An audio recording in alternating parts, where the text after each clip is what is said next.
ಕನಸು ಇದೆ. ಮನಸೊಳಗೆ ಪ್ರತಿ ಮನಸೊಳಗೆ ಅಹ ನಿರ್ಮಲ ಪ್ರೇಮವಿದೆ.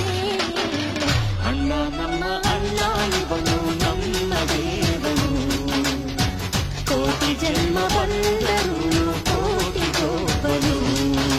ತಿಂಗಳ ಬೆಳಕಿನ ಅಂಗಳದಲ್ಲಿ ಅರಳಿದೆ ಪ್ರೀತಿಯ ಸಂಚಾರ. ದೇವರೇ ಬಂದರು ನಾಚಲೇಬೇಕು, ಸ್ವರ್ಗವೇ ನಮ್ಮ ಸಂಸಾರ.